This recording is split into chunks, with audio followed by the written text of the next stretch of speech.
Para finalizar estas charlas de la octava jornada de reumatología médica, módulo 2, tópico selecto, tengo el gusto de invitar a nuestro amigo y colega, doctor William Puche Ruiz, de la ciudad de Montería. El doctor William Puche, al cual conozco desde hace mucho tiempo y una gran amistad, es médico de la Universidad Libre, de la seccional de Barranquilla, se especializó en Buenos Aires en medicina interna, reumatología y medicina del deporte en el Ministerio de Salud y la Salud Social de Buenos Aires. Actualmente es director del Instituto de Reumatología y Rehabilitación Deportiva en la ciudad de Montería. El doctor William Puche nos va a hacer una charla reflexiva sobre artritis reumatoidea bajo la lupa. Bienvenido, doctor William. Esta es su casa.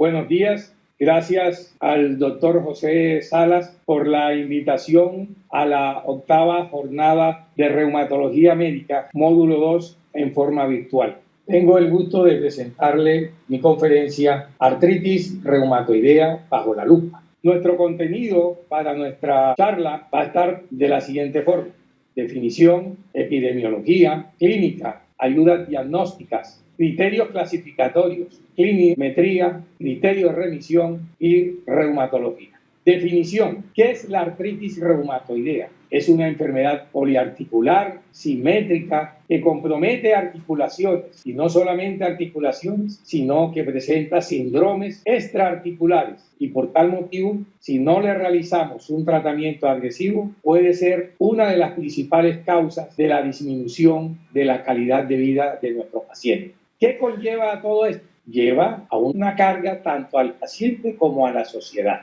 Al paciente, ¿a qué lo lleva? Lo lleva a la pérdida de la función física. Por tal motivo, ese paciente pierde la calidad de vida. ¿Y qué pasa en la sociedad? Que los gastos médicos, la discapacidad funcional, se reduce la capacidad laboral y la participación social de ese paciente.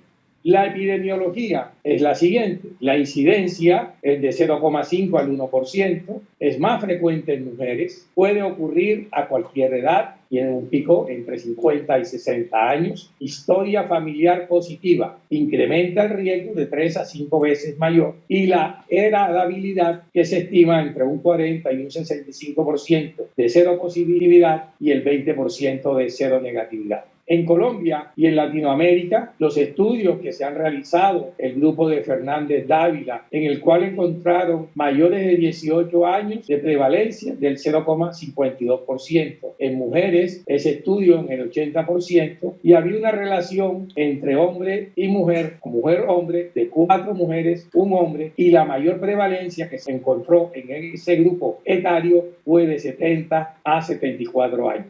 Aquí podemos ver un mapa a nivel mundial en el cual la prevalencia es casi similar en todo el resto del mundo. Fíjense que en Perú el 0,6%, en Colombia 0,52%, en México 0,3%, como a nivel europeo, allá del 0,8%, que podemos encontrar esa prevalencia a ese mismo nivel. Caso clínico. Normalmente, cuando a nuestro consultorio llega un paciente, una mujer de 56 años, viene con un tiempo de evolución de dolores a nivel de las manos, muñecas y los pies, con 2 meses de evolución, con dolor en la zona metatarsal. Además, presenta dificultad para levantarse por la mañana y siente rigidez matinal, que empieza a mejorar a medida que el tiempo va pasando. La fatiga creciente de ese paciente. El dolor significativo que presenta cuando va a realizar alguna actividad, como empuñar las manos o utilizar un medio para él trabajar. Sería bueno preguntarle a este paciente, que es en mi experiencia clínica, que el año 2014, que fue la época del chikungunya, he encontrado que muchos pacientes han tenido reactivación y han tenido diagnóstico de artritis reumatoidea. Esta fotografía que ustedes están viendo acá la pude yo ver muchas veces en los años 1993 y 1994, cuando empecé a estudiar reumatología. Alcanzábamos a ver estos pacientes con esta discapacidad. En estos momentos, con el inicio de los diagnósticos de la artritis reumatoidea, inicio temprano, ya estas imágenes o estos pacientes, nuestros reumatólogos nuevos que están estudiando no la alcanzan a ver. Clínica. Estos son unos puntos claves cual nosotros debemos tener siempre presente. La rigidez articular, el dolor o edema persistente mayor de 6 semanas, las artralgias, acuérdense que son simétricas y podíamos calificarlas en forma poliarticular cuando son mayores de 5 articulaciones, oligoarticular o monoarticular. El edema articular simétrico con la rigidez matinal mayor de 1 hora son puntos claves en el cual nosotros podemos tener como inicio clínico de la artritis reumática. La sinovitis, definida como inflamación de la cápsula articular, caracterizada por eritema, calor, sensibilidad a la palpación y edema. Cuando nosotros encontramos un paciente con sinovitis más síntomas que duren más de 6 semanas, es más probable que desarrollen una enfermedad progresiva en vez de una autolimitada.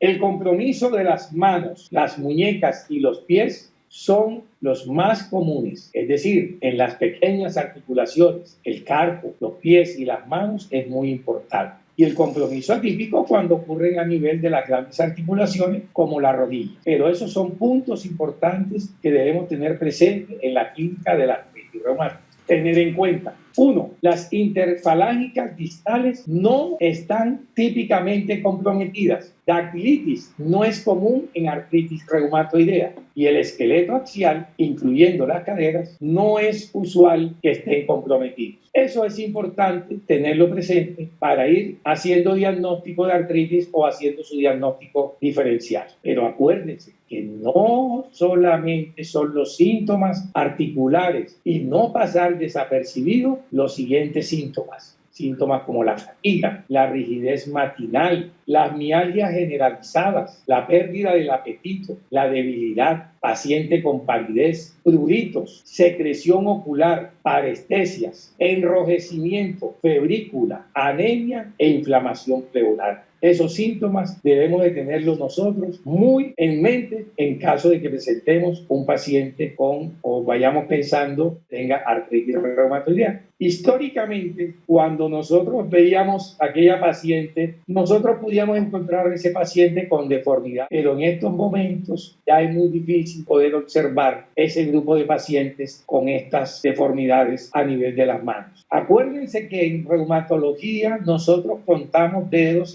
se llama primer dedo, segundo dedo, tercer dedo, cuarto dedo, quinto dedo. Y podemos nosotros observar la sinovitis es más frecuente en el segundo y tercer dedo. Pero en esto podemos ver que el cuarto dedo también está inflamado. Vemos la parte de enrojecimiento y podemos observar desviaciones en algunos pacientes, pero en esta época en el que diagnosticamos tempranamente, a estas deformidades no las vamos a encontrar, como la desviación cubital ni estos grandes nódulos reumáticos que nosotros observamos en las manos. Los hallazgos de exploración: buscamos la zona metacarpofalángica, en el cual podemos encontrar también entre el segundo y tercer dedo partes tumefactas, el famoso dedo en cisne, nódulos y la desviación cubital. No solamente las manifestaciones eran manifestaciones articulares, sino que debemos de ir pensando también en algunas manifestaciones extraarticulares y afectan a muchos órganos, a la parte de la piel en el cual producen los nódulos reumatoideos que podemos observarlo, o algunas vasculitis o úlceras a nivel cardiovascular, las pericarditis, las miocarditis son muy frecuentes en ese grupo de pacientes. En el grupo de hematología, las linfopenias, las linfadenopatías, las leucopenias. A nivel pulmonar, las enfermedades intersticiales, los nódulos, las pleuritis. Podemos encontrar a nivel renal trastornos como la glomerulonefritis o la hiperplasia nodular progresiva o degenerativa. A nivel neurológico, a nivel de la espina de la columna cervical, en el cual podemos encontrar una inestabilidad atlantoaxial o una subluxación. Podemos encontrar mononeuritis múltiples a nivel gastrointestinal, podemos encontrar serostomía, gastritis, úlceras, y a nivel oftalmológico podríamos encontrar epiescleritis, escleritis o la escleromalacia perforans.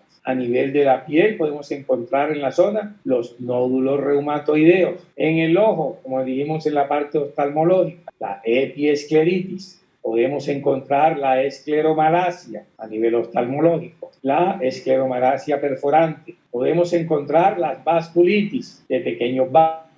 Encontrar la subluxación atlantoaxial, que cuando hacemos la radiografía, que tiene que ser forma neutra, y hacer la radiografía en máxima flexión, es decir, que la barbilla debe tocar la zona donde está el esternón. Y si este espacio está más aumentado, mayor de 2,5 milímetros, decimos que hay una subluxación atlantoaxial.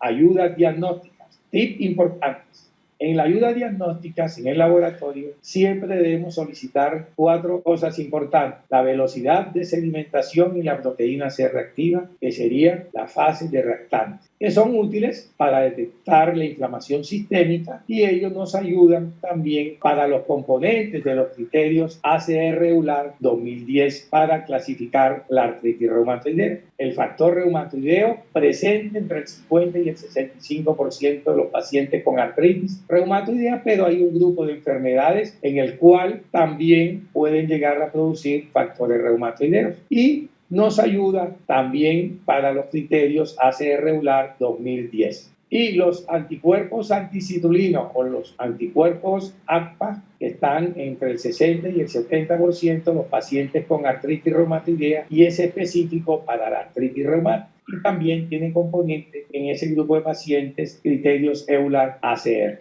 Como dijimos, el factor reumatoideo en las enfermedades del tejido conectivo, no solo para la artritis reumatoidea, sino que tenemos un grupo de enfermedades como el síndrome de Sjögren, el lupus eritematoso sistémico, la esclerosis sistémica, las miopatías inflamatorias, las enfermedades mixtas del tejido conectivo, en el cual el factor reumatoideo puede ser positivo también. A veces debemos de solicitar algunos exámenes importantes como los anticuerpos antinucleares, los antígenos de superficie para la hepatitis, los anticuerpos de hepatitis C, los perfiles lipídicos, las transaminasas, su hemograma. Esto es para poderle dar nosotros un tratamiento adecuado cuando vayamos a utilizar un medicamento modificador de la enfermedad. En los exámenes radiológicos, nosotros siempre tenemos que pedir 2 cosas importantes. 1, la radiografía de las manos y la radiografía de los pies. Se ha encontrado un nuevo método en el cual se utiliza la ecografía de partes blandas, en el cual nosotros ya podemos detectar y cuantificar la sinovitis en una forma clínica o subclínica. Y eso nos da a nosotros poder ir diagnosticando si hay sinovitis en esos pacientes.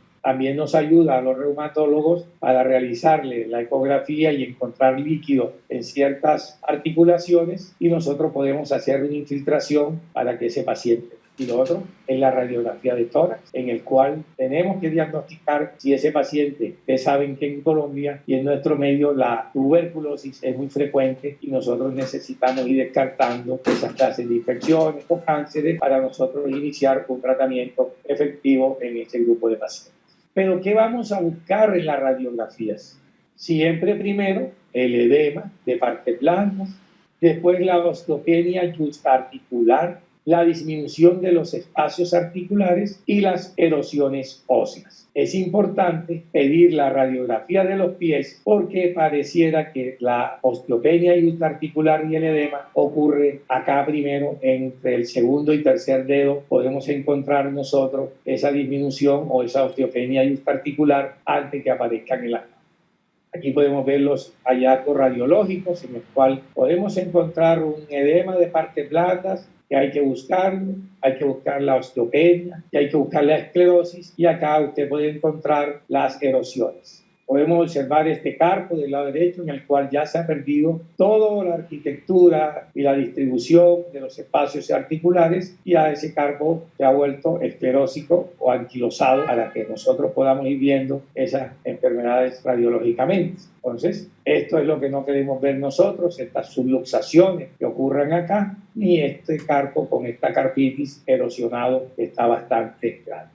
En reumatología nos siguen dando algunas bases y podemos tener criterios clasificatorios para nosotros diagnosticar artritis reumatoidea. Hubo una reunión entre el Colegio Americano de Reumatología y el criterio EULAR en Europa y a partir de ellos empezaron a tomar algunas modificaciones y se creó los criterios ACR EULAR 2010. ¿Qué contiene la tabla de estos criterios? Bueno, ya tenemos algunas calculadoras que la pueden encontrar ustedes fácilmente en las grandes páginas y solamente es encontrar y colocar los valores en cada uno del número de articulaciones afectadas. Si un paciente tiene una articulación grande afectada, 0 puntos, pero siempre encontramos nosotros la gran mayoría de nuestros pacientes que están entre 4 o 10 articulaciones pequeñas afectadas. Hundimos ese número, encontramos en la serología, que son el factor reumatoideo y los anticuerpos anticitulinados, en el cual también le clasificamos el valor, los reactantes de fase aguda, velocidad de sedimentación y proteína C reactiva, que pueden ser normales o que tengan que estar elevados, y el tiempo de duración de la enfermedad, si es menor de 6 semanas o mayor de 6 semanas. Cuando nosotros lo colocamos en nuestra calculadora, podemos decir que si tiene 6 puntos, podemos clasificarlo en ese paciente con artritis reumatoidea. Ahora, si usted no tiene calculadora, usted lo coloca con una cruz. Si tiene un tiempo de duración mayor de 6 semanas, le coloca un punto. Si tiene proteínas C reactivas o reactantes de fase aguda positivo, le pones otro punto. Si tiene anticuerpos anticitulinados o factor reumatoideo muy altos, le pones 3 puntos y ya llevaría 3, 4 y 5 puntos. Solamente con 1 o 3 articulaciones inflamadas ya usted tendría 7 puntos. Es decir, este es un criterio que usted manualmente también lo podía hacer y puede ser el diagnóstico de artritis reumatoidea. ¿Cómo evalúo la actividad de la enfermedad? Para la evaluación de la actividad de la enfermedad en la artritis reumatoidea tenemos unas clinemetrías en el cual nos puede ayudar a nosotros para si ese paciente va mucho mejor o ha ido empeorando.